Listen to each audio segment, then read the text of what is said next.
Bem-vindos a mais um Giro Sindical. Eu sou a economista Renata Belzunces e o Giro Sindical é uma parceria entre o DIEESE e o SINDIC-CT. DIEESE é o Departamento Intersindical de Estatísticas e Estudos Socioeconômicos e SINDIC-CT é o Sindicato Nacional dos Servidores Públicos Federais da área de Ciência e Tecnologia no setor aeroespacial. Este programa vai tratar novamente sobre a Sabesp e, mais precisamente, sobre o desdobrar da sua tentativa de privatização por parte do governo do estado de São Paulo. Para tratar desse tema, nós vamos receber o presidente do sindicato, o presidente do Sintaema, que é o Sindicato dos Trabalhadores em Água, Esgoto e Saneamento, José Fagian. José Fagian, obrigada mais uma vez por aceitar o nosso convite aqui deste Giro Sindical. Boa tarde. Eu que agradeço mais uma vez ter essa oportunidade de debater, né, essa questão fundamental para o povo de São Paulo, né? No dia Enfim, 31 de julho, a gente teve aí uma notícia que foi a aprovação da privatização da companhia pelo Conselho do Programa de Parcerias de Investimentos do Governo do Estado. Esse conselho recomenda a privatização num modelo que foi o mesmo utilizado pela privatização da Eletrobras, que é um modelo chamado follow-on, que é um modelo em que a oferta de ações, em que mais pessoas podem se tornar proprietários ou proprietárias da companhia, de forma que a participação do governo do estado, que hoje é de 50,3%, fica diluída e, assim, deixa-se de ser o sócio controlador. Como que vocês receberam essa notícia, Fajan, esse desdobrar? a gente sabia que mais dia ou menos dia esse momento chegaria. O Tarcísio, né, desde o momento que pisou aqui em São Paulo, ele colocou como centro objetivo da política dele privatizar a Sabesp. Pelo que a gente viu, né, ele vai seguir um pouco a linha do que aconteceu na Eletrobras, fazendo, né, essa oferta de ações com uma característica de ter alguns acionistas preferenciais, não tenho certeza se é esse exatamente o termo que ele usa, mas na prática seria alguns acionistas que junto deteriam um número maior de ações e que na prática são os acionistas que vão controlar a empresa. O Estado permanece com uma participação ainda na empresa, né, mas como um acionista minoritário, mantendo ali algo em torno de 20% das ações, mas não se sabe ainda nem se vai se ter a figura da Golden Share, né, que é aquela ação preferencial que garante ao governo, né, ou ao acionista que a detém, né, o poder de veto em algumas situações, né? Se for olhar do ponto de vista do capital, vai gastar menos, né? Porque vai poder controlar a empresa e não vai precisar comprar a empresa inteira, né? Basta ali ter um percentual menor das ações e vai ganhar, né? Vai receber o controle da empresa. Parece que dentro do projeto a única coisa que eles não indicam é aquela aberração lá que aconteceu, que na Eletrobras o governo ainda detém 43% das ações e vota como se tivesse 10. Entrega-se o controle da empresa, né, e quem vai definir a partir de então, se o processo se concluir, a política de investimento, a política tarifária, a distribuição de dividendos, né? Que hoje a gente sabe que uma parte, 75% dos dividendos, aliás, 75% dos lucros da Sabesp, eles ficam na empresa, né, para serem revertidos em investimentos, né? Apenas 25%, que é o mínimo exigido pela legislação, são distribuídos na forma de dividendos, e ainda assim metade disso vai para o governo do estado, que é o acionista majoritário, né? Lógico, cada vez a gente vai ficando mais apreensivo, recebe essa notícia, né, com preocupação, sem novidade, mas com preocupação, e do lado positivo, acho que isso coloca mais pressão, né, na gente para poder, né, intensificar ainda mais a luta. Vamos para cima e vamos lutar. O Tarciso afirmou que a privatização poderá gerar 10 bilhões com B de bola e isso pode possibilitar a universalização do serviço de água e esgoto, que está prevista no Marco Legal do Saneamento, inclusive antecipando a meta, que é de 2033 para 2029. Ao seu ver, é possível, através da privatização, cumprir essa meta de universalização de água e esgoto? A Sabesp é uma empresa hoje já de economia mista, acho que é bom sempre deixar isso claro, né? que o governo ele tem 50,3% das ações e as outras 49,7% já estão na mão da iniciativa privada, mas quem dirige a empresa é o Estado e, além disso, ela ainda mantém, né, características jurídicas de uma empresa pública. A gente opera 375 municípios, são mais ou menos um pouco mais de 70% da população de São Paulo, né? E desses municípios operados, a gente já tem 309, né, que são municípios que a gente chama de 300%. Quando se fala de universalização, nesse momento no país, leva-se em conta o que está escrito na Lei 14.026, que é uma lei que, inclusive, a gente tem uma série de críticas, mas que ela traz esse parâmetro que até 2033 sejam universalizados os serviços dentro dos seguintes números, né? 99% de água, 90% de esgoto coletado e desse esgoto coletado, dos 90 coletados, 100% tratado. Esses municípios que a gente chama de 300%, eles já estão acima, né, desses indicadores. Então, são 300% porque tem 100% de água, 100% de esgoto coletado, 100% de esgoto tratado. Então, nesses 309, a gente já há alguns anos, né, enfim, já cumprimos esse parâmetro maior do que que a lei exige, o que a gente chama de universalizado são os 300%.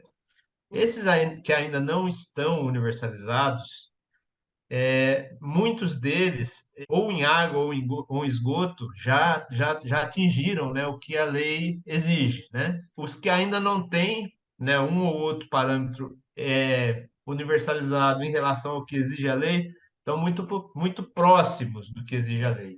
E a Sabesp, ela é a única empresa no Brasil que tem um plano de investimentos com recurso já estipulado os investimentos, né? A Sabesp ela é responsável por um terço de todo o investimento feito em saneamento no Brasil.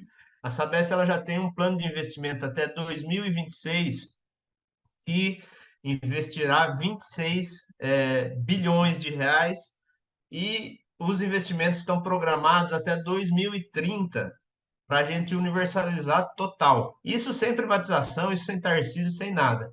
Então, o governador ele usa uma coisa que a Sabesp já vai fazer sem privatizar, sem necessidade nenhuma, num plano de investimento que a Sabesp já tem, e coloca isso, né? Ele fala que vai antecipar para 29, mas se não for privatizada, a Sabesp em 30 já está universalizado.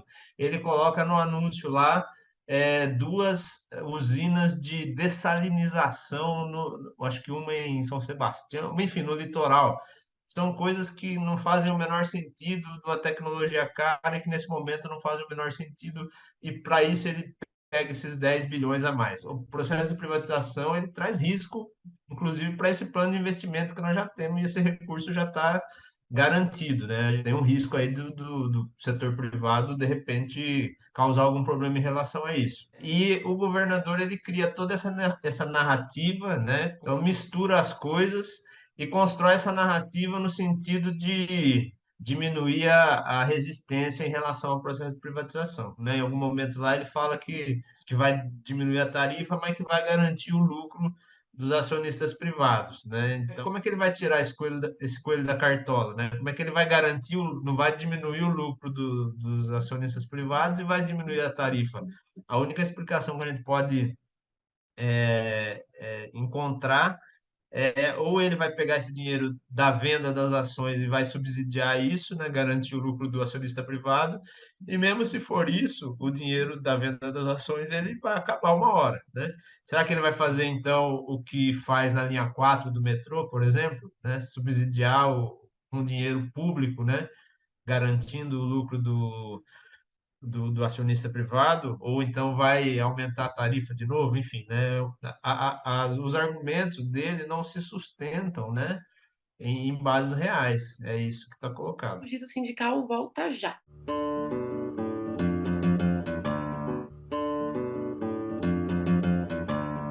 Giro Sindical está de volta e este programa recebe o presidente do Sintaemo, José Fagian, falando sobre a privatização, a tentativa de privatização da Sabesp.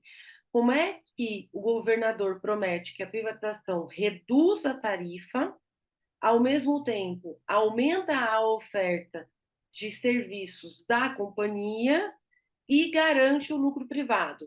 Você já tocou um pouco nisso? Primeiro, a gente precisa observar o processo de privatização, né, em relação a essa questão da tarifa, que já tem acontecido no Brasil, né? Então, quando você vai para Manaus, por exemplo, que está há 23 anos privatizado, você vai ver que as tarifas lá são, em média, 40% maiores que as nossas, da Sabesp aqui de São Paulo, e lá é o sexto pior serviço de saneamento do Brasil. A gente vai aqui para o Rio de Janeiro, né? Onde a SEDAI foi recentemente privatizada, e as contas lá já aumentaram em média para a população em geral 30%, mas tem situações que aumentou 100, 200. Eles mudaram a forma de medir em condomínios, por exemplo. Quando a gente fala condomínio, não está falando condomínio de luxo. Então, aquele predinho, né, que tem lá o condomínio. E isso fez com que as tarifas nessas situações aumentassem às vezes 300%. A conta, a tarifa comercial, né, ela é diferenciada aqui também, é mais cara, mas lá também teve um aumento exponencial dessas tarifas. Então a gente está vendo que o exemplo mostra, né, que as tarifas elas sobem, né, quando os serviços são privatizados.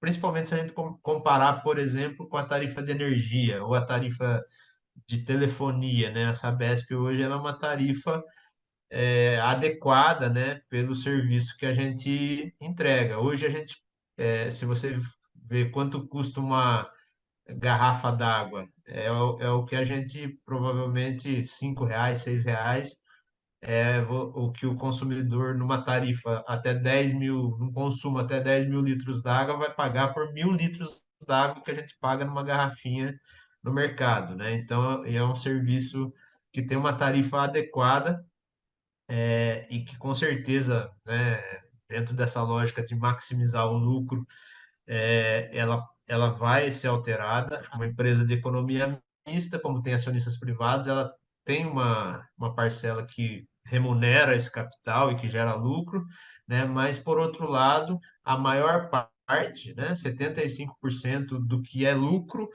é revertido para o investimento em saneamento. Então, além da gente ter uma tarifa adequada, a gente tem uma parte muito grande dessa tarifa que é direcionada, né, para os investimentos. Então, a gente vai perder provavelmente nas duas pontas. Vai ter um aumento real de tarifa aí para a população, e desse lucro gerado pelas tarifas, né, o que seria reinvestido lá na ponta, inclusive para ajudar a universalizar e manter o sistema, porque depois de universalizar continua sendo necessário investimento. Isso é uma característica. Não é só, além do crescimento vegetativo, né, que é aquela expansão da cidade, do sistema, a manutenção também, porque se não faz os investimentos adequados, muito rapidamente, né, o sistema ele se deteriora. Então a gente sabe que também, provavelmente, uma parte maior, né, se não na totalidade, vai ser desviada para dividendos e vai deixar de ser investido, né? E mesmo que isso não seja, que o investimento seja feito através de outras formas de financiamento, isso de novo é um sistema que se retroalimenta, né? Supondo que se mantenha um volume de investimentos. Você tira a parcela que vem do lucro e distribui no dividendo. Você vai ter que pegar essa parcela em outro lugar. Essa parcela que você vai pagar, você vai pegar um financiamento e vai pagar juros, e isso vai encarecer ainda mais o sistema. E por fim, uma das coisas que eu acho que é mais preocupantes, né, são as tarifas que a gente chama de tarifas subsidiadas, né? Hoje a gente tem dois tipos de tarifas na Sabesp que são subsidiadas, que é a tarifa vulnerável e a tarifa social. A tarifa vulnerável, R$ 8 de água e R$ 8 de esgoto, R$ 16 por mês, a família ela é atendida com 10 mil litros d'água para poder usar e mais o esgotamento sanitário. E a tarifa social é um pouquinho mais caro, mas algo em torno de R$ 30 essa família tem aí acesso essa quantidade de água para poder usar durante o mês, né? São Paulo, a cidade de São Paulo, ela tem hoje 4.600.000 ligações de água, algo em torno disso. A capital ela é responsável por 46,5% do faturamento da Sabesp. E desses 4,6 milhões de ligações que a gente tem, 11% são ligações subsidiadas. Mais de 450.000 famílias, só na cidade de São Paulo, recebem esse tipo de tarifa subsidiado. Isso faz parte do papel social que a Sabesp tem, e é isso mesmo. É para isso que a gente tem empresa pública, né? Não é para dar lucro, é para atender a população e levar um serviço de saúde, no caso, né? Quando a gente vai para municípios do Vale do Ribeira, esse número de esse percentual de subsídio nas ligações, nas economias, ele é maior, chega às vezes a mais de 20% do município, são regiões muito pobres, né? Então a gente sabe que isso também vai ser atingido, né, no processo de privatização. Última coisa que também é importante, né, a população saber é que a Sabesp, por ser uma empresa pública, por ter esse papel social e por ter como principal objetivo fazer saneamento e não ter lucro, ela tem uma política que a gente chama de política de subsídio cruzado, né? Porque poucos municípios, isso no mundo inteiro, no serviço de saneamento são lucrativos, né? Então, a maioria, né, dos 375, sem nenhum medo de errar, eu posso te dizer que 50 são lucrativos e estou exagerando. Os outros 300 e pouco aí são deficitários, né? Então, o que que a Sabesp faz? Ela pega, né, recursos da onde tem lucro dentro desses números que eu já passei para você e investe, e isso possibilita que a gente faça saneamento em todos esses outros municípios do estado, né? Então, isso também ou vai ser diminuído ou vai ser perdido dentro desse processo de privatização. Segundo uma pesquisa do Instituto Transnacional, cuja sede é na Holanda, entre os anos de 2000 e 2019, 312 cidades em 37 países, inclusive países ricos e cidades também ricas, reestatizaram o serviço de água. É importante a gente mencionar o período passado aí, né, dos últimos anos, né? E a gente viu se desenvolver no nosso país a retomada de um processo, né, que começou lá com o FHC, de privatizações, de de aplicação, né, radical do projeto neoliberal do Estado mínimo, e o saneamento nesse período ele passou a ser a bola da vez, né, para ser privatizado. Inclusive essa legislação que eu mencionei no começo da nossa conversa, né, a Lei 14.026, que muita gente fala errado, né? Inclusive eu vejo na grande imprensa o novo marco regulatório, isso está errado, né? O marco regulatório de saneamento é a Lei 11.445 de 2007, que continua existindo. A 14.026, ela vem modificar alguns pontos do marco regulatório no sentido de facilitar, né, a entrega do processo de privatizar o saneamento no Brasil, né? Então, realmente o país todo ele está na contramão, né, da história. Então, a gente viu a SEDAI aqui no Rio, a Corsan no Rio Grande do Sul, que eu estava agora recentemente lendo algumas coisas lá já foi leiloado, mas agora o Tribunal de Contas está encontrando uma série de irregularidades, como é comum, né, no processo de privatização. Aqui a gente também deve encontrar, né, a gente está vendo aí a própria contratação dessa empresa, dessa consultoria IFC, que foi contratada pelo governo do estado por 44 milhões de reais, sem licitação e com um agravante, né? Porque a IFC e o Banco Mundial são subsidiários de empréstimos bilionários para a Sabesp, enfim, tem um conflito de interesse gigantesco que daqui a pouco a gente vai provavelmente começar a ver ser desvelado, né? Essas questões, mas enfim, né? Então você vê todo o processo de privatização que vai se intensificando nesses últimos anos, né? Muito dentro de um projeto maior e facilitado por essas mudanças na legislação. Então, a gente está na contramão do que acontece no mundo, que é justamente um pouco isso que você já falou, né? A gente tem um processo de reestatização de empresas e de serviços, na verdade, né, de saneamento que foram é, privatizados por uma série de motivos e esses que a gente cita toda hora aqui, né? A questão do aumento da tarifa, a questão da piora da qualidade do serviço decorrente dos investimentos que não são feitos, né? Do não cumprimento dos contratos, né? Essa Sabesp aqui no Brasil é a grande cereja do bolo, né? Porque ela é ainda a terceira maior empresa de saneamento no mundo, é a maior da América Latina, uma empresa lucrativa, né? Deu 3,12 bilhões de lucro no último ano. Mesmo nos momentos de crise hídrica e nos anos de pandemia, mesmo a Sabesp concedendo, né, bônus que na prática é abrir mão, né, da sua lucratividade, né? Você veja, por exemplo, o setor elétrico, quando tem algum problema de geração, por motivo que seja, o que acontece? A conta ela vai para a faixa amarela, para a faixa vermelha, ou seja, fica mais caro, né? Você paga mais caro na energia quando tem esse processo de racionamento. No caso da crise hídrica, a Sabesp, ela deu bônus, né? Abriu mão da sua receita, sem aumento de tarifa, sem nada, né? Para poder ali, naquele momento, tentar resolver essa questão, além de outros, de investimentos que foram feitos, que a gente sabe que isso, se isso acontecesse com uma empresa privada, a repactuação tarifária seria, inclusive, anterior ao investimento, né? A Inglaterra foi privatizado o serviço de saneamento lá em 89 com a Margaret Thatcher e naquele momento as empresas inglesas elas foram privatizadas sem nenhuma dívida. Hoje, as empresas inglesas elas anunciaram recentemente que nos próximos anos, até 2030, vão ter, na média, um reajuste real de 30% nas tarifas e elas têm hoje uma dívida de 500 bilhões de euros.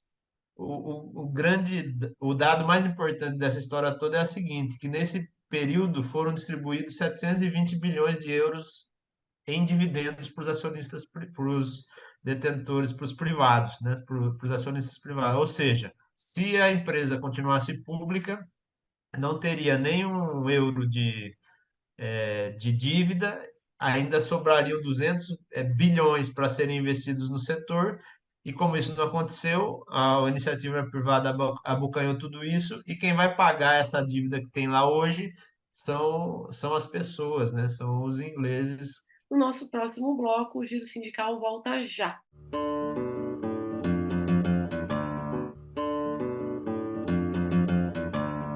O Giro Sindical está de volta e este programa recebe o presidente do Sintaema, José Pagian, conversando aqui conosco sobre a possibilidade, a intenção do governo Tarcísio de privatizar a Sabesp. Como a gente está num momento diferente, desde que o governo Lula tomou posse, a gente tem possibilidades de reverter o que a atualização do marco regulatório colocou de inapropriado na visão dos sindicatos e dos trabalhadores? Infelizmente, a correlação de força ainda, né, quando a gente olha para Brasília, não permite, né, que a gente faça essa mudança que é a que a gente quer. A atual legislatura ela chega a ser até mais conservadora do que a anterior. A gente tem um governo hoje de coalizão, né? Então isso gera alguns limites. E em relação especificamente ao saneamento, isso foi demonstrado recentemente, né? O presidente Lula editou lá duas medidas provisórias, né? Aliás, dois decretos, né? Dois decretos que foram rapidamente muito atacados, inclusive usando lá a figura do PDL, né, que é o projeto de decreto legislativo, para derrubar os decretos do executivo assinados pelo presidente, que tratavam dessa questão da legislação da 14026, na prática corrigindo alguns erros que foram feitos e criando um processo de transição. Isso gerou uma grande luta lá em Brasília para o governo teve que fazer um movimento, foi derrotado no Congresso, né? Estava para ser votado no Senado os dois decretos, houve lá toda uma articulação, retirou-se os decretos do Executivo e colocou-se outros decretos, né? E aí os PDLs perderam o efeito, mas enfim, né? Então, bastante difícil, mas a gente tem expectativa, né, que algumas coisas possam mudar. Por exemplo, né, e aí já também em relação ao que tem acontecido no processo de privatização, a gente tem visto que as privatizações elas não trazem dinheiro novo e nem dinheiro privado, né? A gente viu na SEDAI recentemente dinheiro de coisa que já estava acertada no governo passado, né? 18 bilhões de reais do BNDES, né, para o processo de privatização lá na SEDAI, né? Então, o governo nosso, a gente entende que é importante que o BNDES não financie privatizações, né? Se o setor privado quer vir, que venha e traga dinheiro, né? E aí só mais um detalhe, né? O setor privado, ele nunca foi excluído da participação no setor de saneamento, né? Então, a 11445 ela traz a figura do contrato de programa, né, que dispensa a licitação e que foi atacado pela 14026, foi extinto pela 14026, mas ele já previa, né, a participação do setor privado.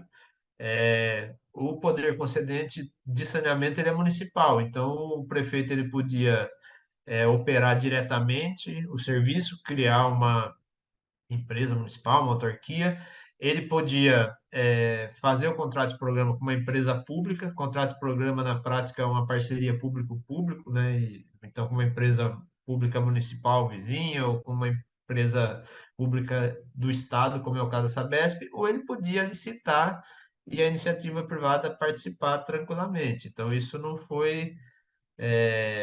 Já existia a participação, né, do setor privado, mas a lei ela veio justamente para tirar o setor, principalmente o modelo de empresa estadual, né, do cenário, né? A mudança na legislação ela veio para possibilitar que o setor privado abocanhasse justamente o que a gente chama de filé mignon, né? Que são as empresas e os lugares onde os serviços já estão mais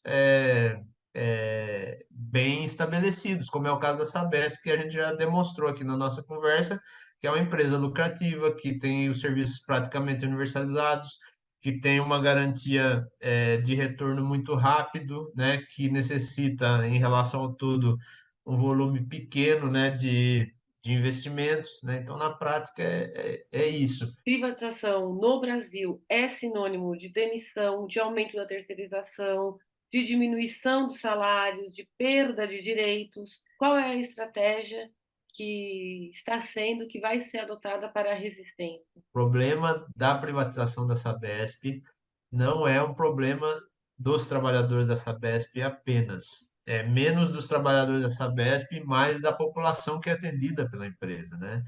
E a gente só vai conseguir derrotar o processo de privatização se a gente convencer a população disso, se a gente ganhar o apoio popular. Inclusive, a Sabesp, por ser uma empresa bem avaliada, já tem um pouco isso, né? Então, recentemente, de forma espontânea, uma pesquisa da Folha apontou que 53% da população de São Paulo são contrários à privatização da Sabesp, né? Então, a nossa estratégia é, em primeiro lugar, conversar com os movimentos sociais, conversar, né, com a sociedade civil organizada, conversar com os movimentos de bairro, conversar com as outras categorias, com o movimento sindical, para mostrar e convencer a população de que não se deve privatizar a Sabesp. Inclusive, a gente tem ampliado a nossa luta, Renata, porque o que a gente vive no estado de São Paulo, infelizmente, é uma visão radical, né, desse governo, desse governador, né, de estado mínimo, e nesse sentido, todos os serviços públicos essenciais para a população de São Paulo eles estão sob risco, né? Então, a nossa luta, ela, nesse momento, se amplia, né, para além da luta contra a privatização da Sabesp, mas uma luta maior em defesa de todos os serviços públicos do Estado de São Paulo, porque a gente sabe que quem precisa de serviços públicos são os trabalhadores. Então, o filho do trabalhador que vai para a escola pública, que usa a saúde pública, a gente que usa o transporte coletivo, enfim, todos esses serviços são nós que precisamos, e nesse sentido eles estão ameaçados, né?